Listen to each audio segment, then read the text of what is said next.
Long before the 1998 Godzilla, TriStar Pictures had another Godzilla film in the works, one that was eventually cancelled before it ever saw the light.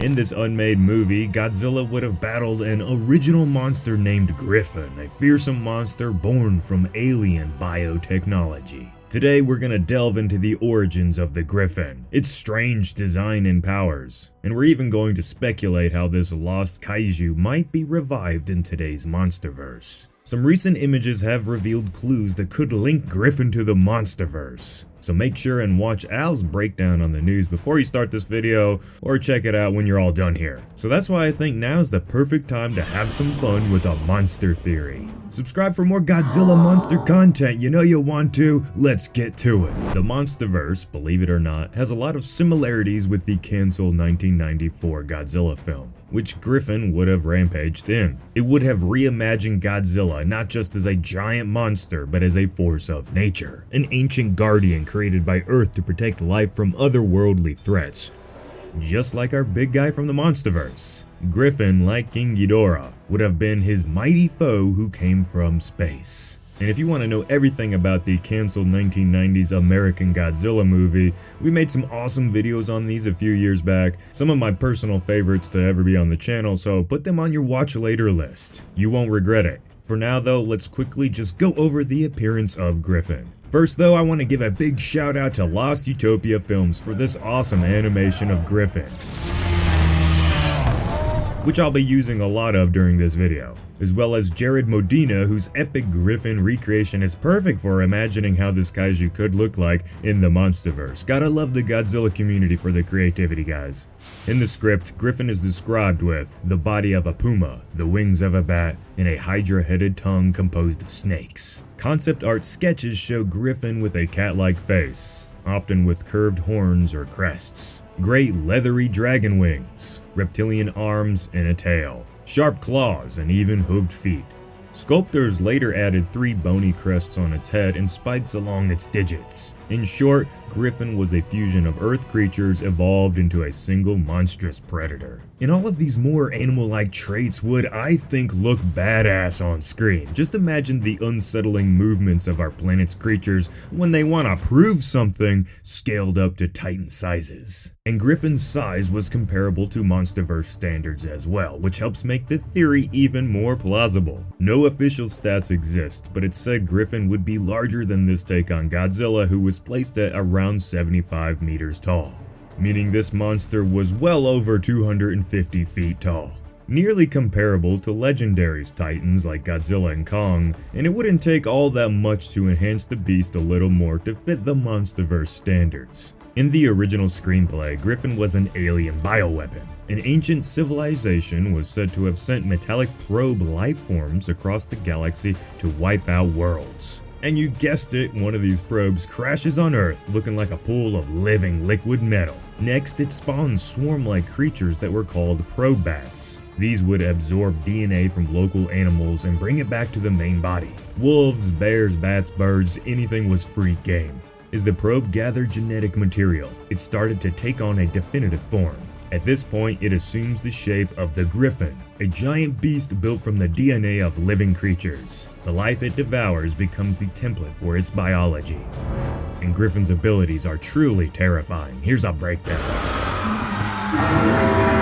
It's naturally strong, attacking with huge claws and jaws. Now this is a crazy design element. It has a hydra-headed snake tongue, meaning multiple snake-like appendages in its mouth can lash out as weapons, like the King Ghidorah of tongues. Gryphon can shoot electrical bolts, or energy bullets in a sense, from its wings, which were described to destroy a train and a fuel depot in the script really easily. Perhaps its most bizarre ability is genetic absorption. The Gryphon can control its probats to seek new DNA, absorb it, and regenerate or even reshape its body. After battling, the Gryphon's wounds would heal rapidly as long as it has its probes to feed it new cells. In short, it's not truly immortal, but it can keep itself alive and kicking by consuming more life. But wait, there's more! With its enormous wings, Gryphon can soar through the skies at supersonic speeds. Through the probe bats, Gryphon can monitor environments, detect threats, and even see through their eyes.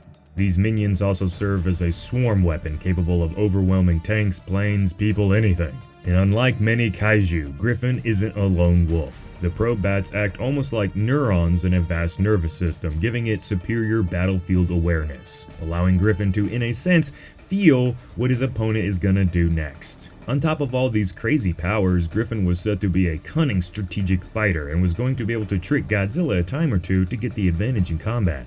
So how could this Gryphon be reimagined today in the thunderous monsterverse? In the 1994 script, Gryphon wasn't just a monster, it was an invader, a literal weapon of planetary destruction. A brief summary of that story would have gone like this. Long ago, an alien race launches Gryphon towards Earth, intending to terraform or destroy the planet. Godzilla, Earth's ancient protector, is awakened by the threat. The two monsters then wage an epic battle across multiple continents, and I feel like this plot could fit well with where the Monsterverse has just left off. Speaking of that movie, in a recent bit of Supernova news, Al went over how a cameraman for the upcoming film had this logo on his camera that had the design of a traditional Gryphon from fantasy, with a lightning bolt striking through the center of it. And this is what has sparked conversation about Gryphon as a possible villain for the next installment in the Monsterverse. On top of this, the hints and clues that Legendary and the Supernova cast and crew have been teasing us with have been very heavily centered around outer space. In the script for the Godzilla film that never was, Gryphon came down in a meteorite to conquer Earth. So what if all this time that we've been thinking it was Space Godzilla that actually it was Gryphon? This would make sense. To finally get this pretty dang cool idea for a kaiju in a movie would be an accomplishment. Wasting that amazing Stan Winston design has always bothered me, so I'd love to see it finally come to life. And of course, it would come without the price tag of Space Godzilla from Toho. Now that the theory's set up with a fair amount of plausibility based on what we just went over, let's delve into the theory. Time has passed since Rio was destroyed by Godzilla, Kong, and the two new titans. One day though, astronomers pick up something approaching Earth, a meteorite. They think it's nothing, just another hunk of rock that'll burn up in the atmosphere and make for a good viral video online. But they didn't know what this space rock actually was. A horrible weapon of insane destruction. Gryphon was coming. Once the meteorite crashes to Earth, the entity that is Gryphon prior to retaining a full physical form would search out the planet's most powerful beings. In the Monsterverse, you know who they are. Working its way through lesser monsters, slowly growing more capable of advancing up the Titan food chain with each new species it encounters, Gryphon would soon become strong enough to kill maybe even an Alpha Titan. Now, I can't imagine which Titan Gryphon would select to slaughter, but in this theory, the alien weapon to add some higher stake tension to the story would kill a popular Titan. Slowly, Gryphon would take on the shape of a beast that pays respect to the old Stan Winston design, but with a newer Titan-like twist to it. A new agency or faction is then developed that focuses on the destruction of all hostile monsters, with the end goal of killing the Gryphon, hence the lightning bolt striking through the Gryphon on the logo. This new faction is much more militarized than Monarch and is ready at any moment to pull the trigger on any threat, friendly or unfriendly. Now, I'm blowing through a lot of this story, obviously I can't write an entire script here, but eventually Godzilla would have to face off with Gryphon. And perhaps here, the alien life form manages to capture some of Godzilla's DNA, taking some of his form. This would align once again with the Space Godzilla idea, in a sense giving us the evil clone of Godzilla that is Space Godzilla. While the King of the Monsters and Gryphon battle across the globe, both Monarch and this new Zeus faction, that's what I'm gonna call him for now, battled against the bat-like probes that also carried over from the canceled script. We're bringing them along too. It also helps make Godzilla's evolution in the new empire make a lot more sense. To me, Scar King and Shimo weren't enough of a threat, or at the very least couldn't have been known to Godzilla at the time of him wanting to evolve, for them to be the reason behind doing that. Godzilla sensing an approaching foe from space could have been giving him a bit of anxiety. The last monster from space nearly killed him, and he had to have the help of Mothra and humanity to defeat Ghidorah, so this theory also makes Godzilla's evolution seem a lot more impactful, at least in my mind. But I'm gonna be honest, Godzilla needs a W here. We need to see Monsterverse Godzilla get at least one more epic, triumphant victory before there's any thought of him being replaced with a successor. The fan base craves it. I want to feel the intensity of a Godzilla battle that I feel like has only been teased once with Godzilla vs. Kong in the Monsterverse. I want to see Godzilla fight like that, but against a foe that doesn't have any plot armor. Let me know if you agree, and give this video a like if you do.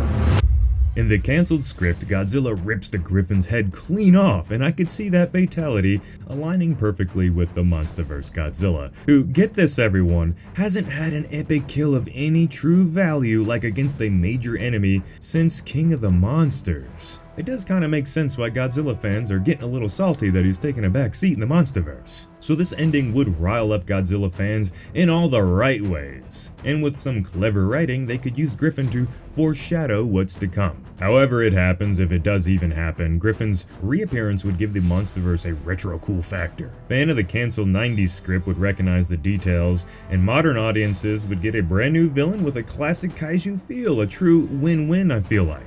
And none of this is confirmed or official or anything, just some thoughts of a guy who makes monster videos on the internet. Which, thank you guys and gals so much for being here right now, especially if you lasted all the way to this point in the video. Y'all kick so much ass, just like our guy Godzilla. So do all that YouTube stuff, subscribe, like the video, share it around, stick around in Dangerville. This has been Jacob, I'll see you in the next one.